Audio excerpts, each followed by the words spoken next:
Pemirsa Intens Investigasi, jagat dunia entertainment tanah air tentunya sempat dikejutkan dengan kabar dari pendakwa sekaligus suami dari April Jasmine, Ustadz Solmed, yang pada akhir 2023 lalu mengejutkan publik dengan kepemilikan rumah baru di kawasan Bogor, Jawa Barat, yang memiliki luas dan bentuk bak istana, dengan beberapa fasilitas mewah, mengusung tema bergaya ala Timur Tengah, dan bahkan digadang-gadang menyentuh angka 150 miliar. Ya, sudah dikunjungi oleh beberapa selebriti kenamaan tanah air dan eksklusif kepada tim Intens Investigasi beberapa waktu silam. Yang lebih mengejutkan lagi, kepemilikan rumah mewah tersebut pun juga seolah membuat kepribadian dari Ustadz Solmed dan istri bak berbeda 180 derajat. Seperti saat April Jasmine terekam kamera sedang berbicara di depan para jamaah lainnya, dan terungkaplah sebuah pernyataan mengejutkan dari mulutnya. Lantas, hal apakah yang dikatakan April Jasmine? Benarkah pula apa yang dikatakan April Jasmine memicu pro dan kontra hingga sampai ditanggapi serius oleh Direktorat Jenderal Pajak Republik Indonesia? Pemirsa, bersama Intens Investigasi, kami hadirkan kabar terkini, terpercaya dan teraktual. Tetapi sebelumnya, jangan lupa untuk like, subscribe, dan juga share channel YouTube ini.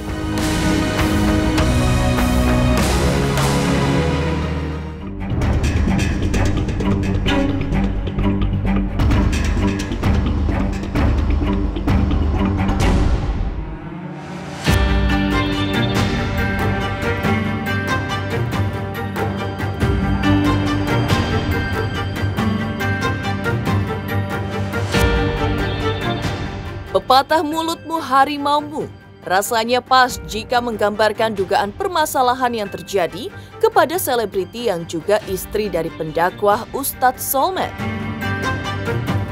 Ya, tengah mencuri perhatian karena kepemilikan rumah baru yang terletak di daerah Bogor, Jawa Barat yang bak sebuah istana dengan luas yang mencapai kurang lebih 0,5 hektar.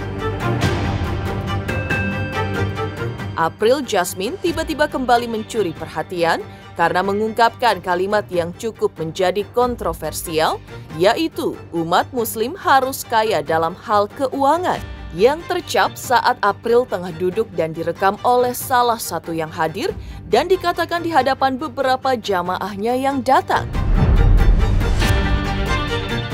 Sekarang ini saya langsung tanya gitu, saya sangat tertarik karena menurut saya goalsnya saya adalah muslim itu harus kaya raya. Muslim itu harus kaya raya.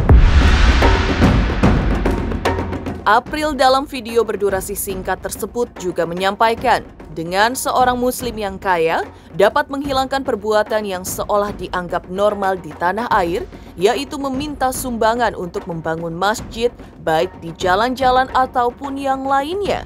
Selain itu, menurutnya dengan seorang muslim yang kaya dapat membuat tidak ada lagi orang beragama muslim yang meminta sumbangan beras dan sembako, hingga ia pun mendorong ibu-ibu yang kebanyakan hadir dalam video tersebut untuk menjadi kaya, sehingga nantinya juga akan menghasilkan anak dengan mental yang lebih baik, bahkan disebutkan bisa membangun Indonesia ke depannya.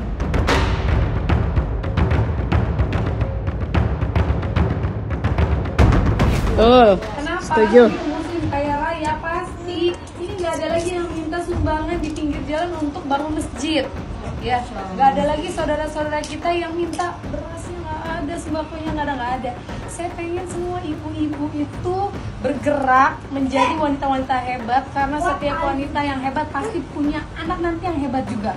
Pasti mindsetnya sudah terbuka dan bisa menghasilkan cetakan-cetakan penerus negara ini yang baik gitu. Jadi saya sangat-sangat berantusias sekali.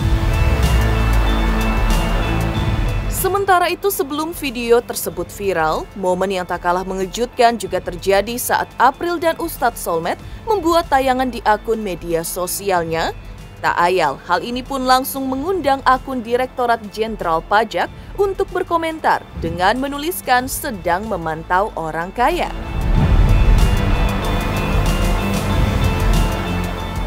Oke,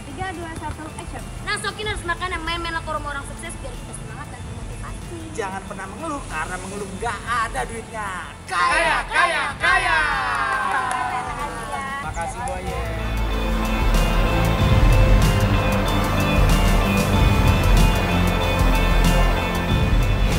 Rumah mewah yang dibangun Ustadz Solmed dan April Jasmine sebelumnya memang sempat disambangi oleh beberapa selebriti kenamaan tanah air.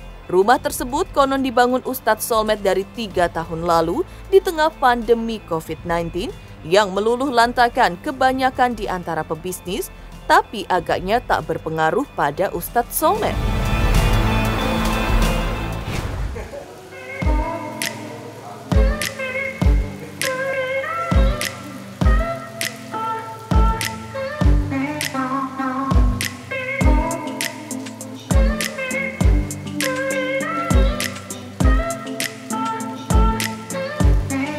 Hampir 3 tahun, 2 tahun lebih lah, kurang lebih ya, 2 tahun lebih ya.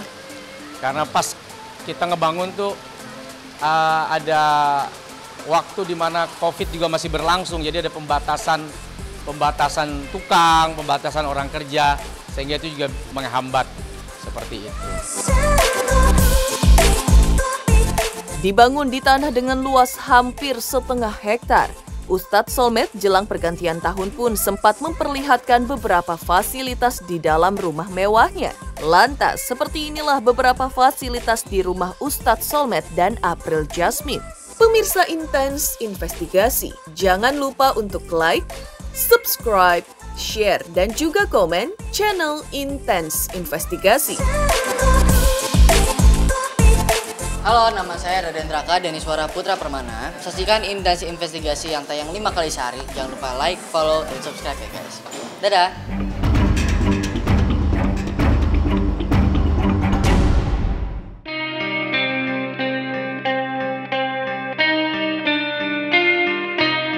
Ustadz Solmed sebelumnya juga menyampaikan rumah baru bergaya Timur Tengah yang dimilikinya cukup menarik karena memiliki beberapa fasilitas pendukung seperti kolam renang, ruang gym, kamar game mewah untuk bermain anak, hingga tidak tanggung-tanggung. Layaknya sebuah resort, di rumah mereka juga difasilitasi dengan lapangan futsal, sirkuit, sauna, bahkan bioskop sekalipun. Yang menurut Ustadz Solmed dibangun bukan karena berlebihan, namun untuk memenuhi semua kebutuhan keluarga tercinta. Apalagi anak-anaknya kini sudah semakin tumbuh besar dan aktif.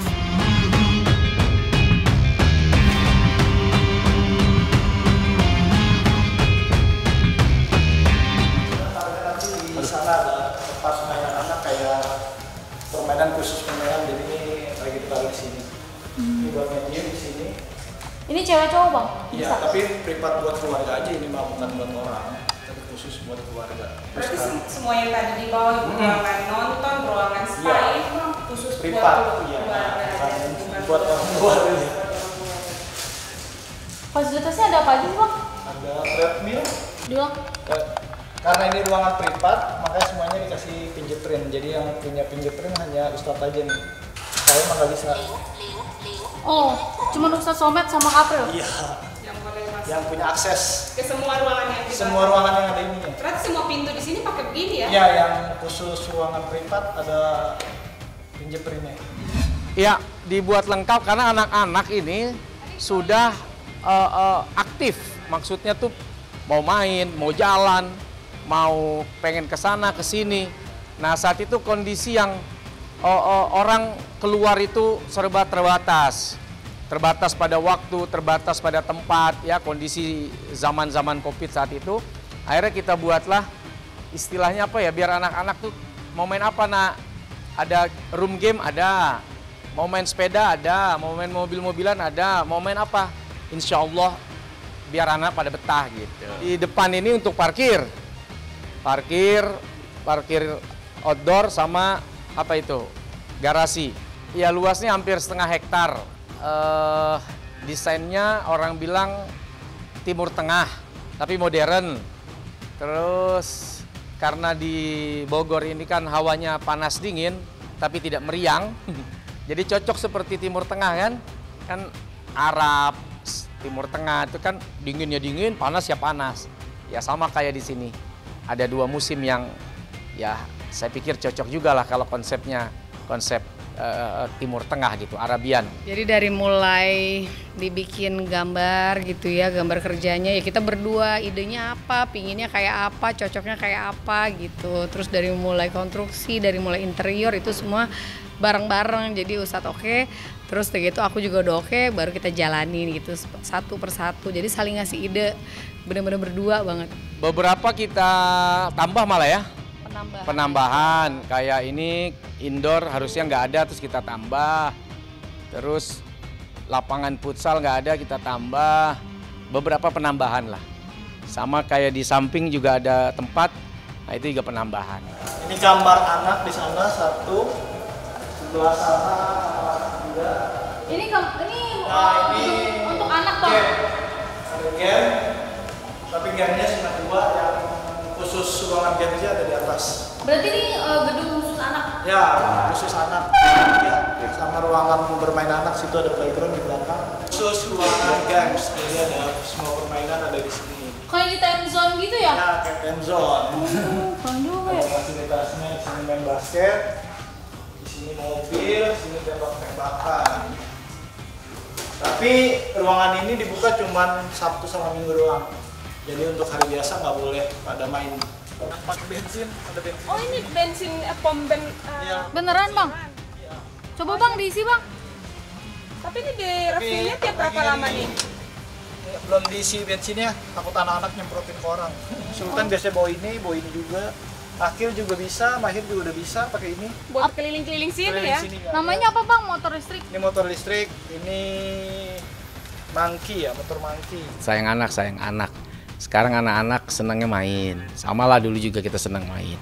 Ya kita berpikir kalau memang kita bisa siapkan fasilitas yang mereka di sini juga bisa menikmati tanpa harus pergi jauh-jauh, kan lumayan di bawah pantauan, mau main dengan teman-temannya juga bisa, main dengan saudaranya juga bisa. Artinya banyak permainan lah yang tidak terbatas pada waktu, tidak terbatas pada tempat gitu. Kalau di luar kan mungkin waktu, tempat terbatas. Kalau di sini di rumah sendiri ya bebas-bebas aja gitu. Tidak cukup sampai di situ. Di dalam pembangunan rumahnya, Ustadz juga menuturkan ia menghadirkan berbagai fasilitas untuk para tamu yang datang ke rumahnya, seperti dapur dan kafe dekat kamar tamu. Hal ini sengaja dilakukannya agar para tamu bisa menikmati sajian tanpa harus jauh-jauh dari tempat istirahatnya. Konsepnya olahraga. Biar orang kalau kesini tuh dapat sehatnya gitu kan, jalan. Kita tuan rumah juga yang biasanya pasti mager. Mau nggak mau harus jalan.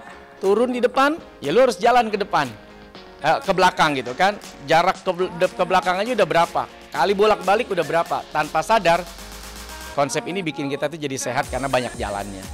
Yang kedua ya anak-anak juga harus dilatih gerak lah. Mau nggak mau dia ketemu emaknya, ketemu bapaknya di sini. Dia jalan dari ujung ke sini. Nah ditambah lagi ya tadi supaya semua tuh punya privasi ya. Privasi. Di sini tuh tamu. Dia punya privasi sendiri. Kemudian kami di belakang, di sebelahnya anak-anak, ada musola, semua terpisah, tapi menyatu dalam satu kawasan. Jadi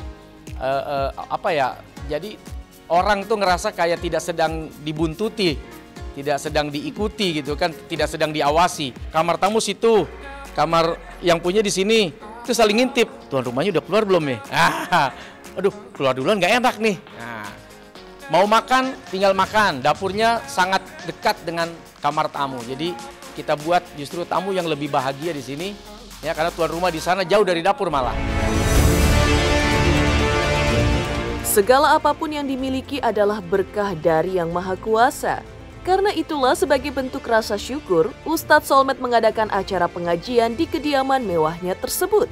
Lantas, seperti apa pula doa dan harapan Ustadz Solmed dengan kepemilikan rumah barunya tersebut?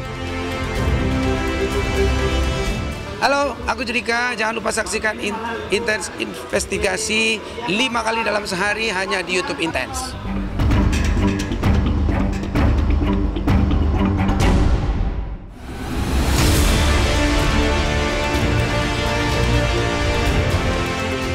Sementara itu, segala apapun yang dimiliki adalah berkah dari Yang Maha Kuasa.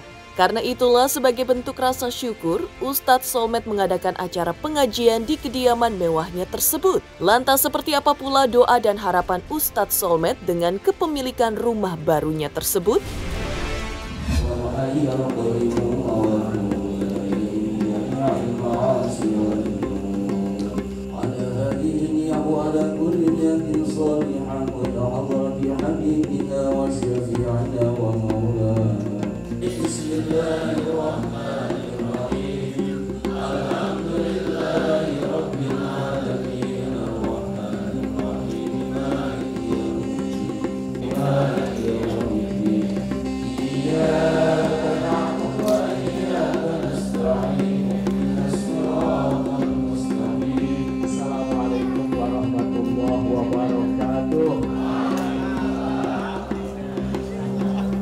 Alhamdulillah, wassalatu wassalamu ala rasulillah sayyidina Muhammadin. Kenapa pemandor kira-kira isinya sekian? Tapi saya lebihkan dari yang request Pak Mandor itu. Jadi Pak Mandor itu nge-request sekian, itu nanti sudah lebih. Alhamdulillah, perjalanan dari mulai terang sampai gelap tadi setelah Isya juga bersama dengan tokoh-tokoh, bersama dengan aparatur-aparatur desa, pemerintahan dari RT, RW, kemudian tokoh agama, para ustadz, kiai, santri-santri, tetangga-tetangga, alhamdulillah datang mendoakan di tempat kami yang baru ini. Tentu besar harapan mudah-mudahan tempat yang baru ini juga melimpahkan ya rezeki yang luar biasa bagi kami dan sekeluarga dari Allah Subhanahu wa taala. Itu semua memang sebagai keperluan, kebutuhan. Artinya keperluan-kebutuhan ya balik lagi misalnya saya senang sama nonton. Ya sudahlah, pas lagi waktu yang tidak banyak, ya udah nonton aja di rumah, bisa bareng anak, bisa bareng istri, bisa bareng teman-teman misalnya. Yang kedua ya kayak tempat cukur rambut, kalau pas lagi mepet waktunya nggak sempet kesana kesini, kadang antrian panjang, kita punya tukang cukur yang bisa kita panggil, dulu datang cukur saya, anak-anak semua, nah, kan lebih simpel gitu. Jadi pada prinsipnya apa yang menurut kita berguna, manfaat, ya kenapa enggak? Pada saat kita punya rezeki, di situ kita dituntut untuk mau apa. Demikian pemirsa kabar terkini, terpercaya dan teraktual yang kami hadirkan hari ini. Saksikan terus Intens Investigasi setiap hari Senin sampai dengan Jumat tayang 5 kali sehari dan Sabtu tayang 3 kali sehari, yaitu pada pukul 11 siang, 12 siang, 3 sore, 5 sore, dan 6 sore, tentunya hanya di YouTube channel. Dan pastikan jangan lupa untuk like, subscribe, share, dan juga komen channel Intens Investigasi.